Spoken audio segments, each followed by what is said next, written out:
Hi guys hi guys అని హ్యాపీగా చెప్పలేకపోతున్నాను. ఇక్కడ చూడండి, అసలు ఎంత బాధ అనిపిస్తుంది ఈ ఫ్యామిలీని చూస్తే.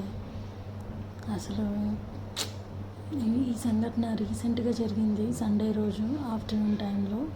మహారాష్ట్రలోని పూణే జిల్లాలోని ఒక జలపాతం దగ్గర, ఐ డోంట్ నో ఆ నేమ్ కూడా నాకు అంత గుర్తులేదు. చూస్తుంటేనే కళ్ళల్లో నీళ్ళు వచ్చేస్తున్నాయి. ఫ్యామిలీ మొత్తం కూడా అసలు విహారయాత్రకని వెళ్ళి అలా వరదల్లో చిక్కుకుపోవడం అనేది ఎంత బాధాకరమైన విషయమో. అసలు ఆ ఫ్యామిలీలో అసలు ఇద్దరు ఆల్రెడీ చనిపోయారు, ఇంకో ఇద్దరు గల్లంతయ్యారు, ఇంకో ఇద్దరు అసలు ఏమయ్యారో తెలియట్లేదు.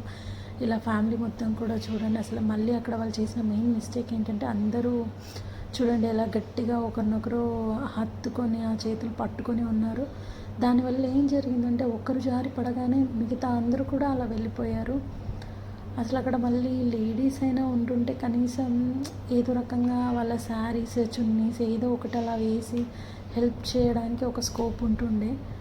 అక్కడ అసలు ఏంటో అసలు చూస్తుంటే చాలా అంటే చాలా బాధగా అనిపిస్తుంది.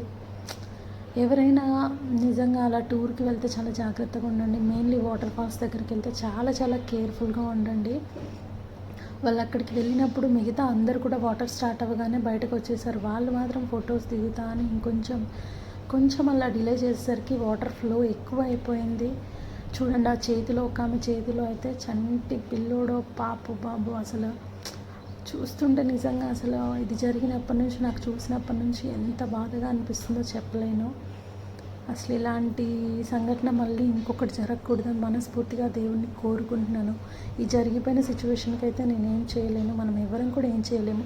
చూసారా, చంటి పాప ఉన్న ఆమెనే ఫస్ట్ అలా జారి పడిపోయింది. అందులోంచి మిగతా అందరూ కూడా ఒకరినొకరు ఒకరి తర్వాత ఒకరు పడిపోతూనే ఉన్నారు. అసలు ఎంత బాధ అనిపిస్తుందో. అసలు ఆ చంటి పాపను చూస్తే ఇంకా బాధేసింది. ఆ పిల్లోడు ఏమైపోయాడో.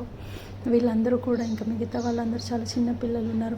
ఫ్యామిలీ మొత్తము అసలు ఆ వరదల్లో కొట్టుకొని పోయింది. ఇలాంటి సిచ్యువేషన్ ఇంకొకసారి అస్సలు రిపీట్ కాకూడదు ఎక్కడ కూడా.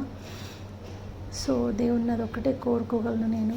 సో మీరందరూ కూడా చాలా కేర్ఫుల్గా ఉండండి. ఎక్కడికైనా వెళ్ళినట్లయితే చాలా అంటే చాలా కేర్ఫుల్గా ఉండండి.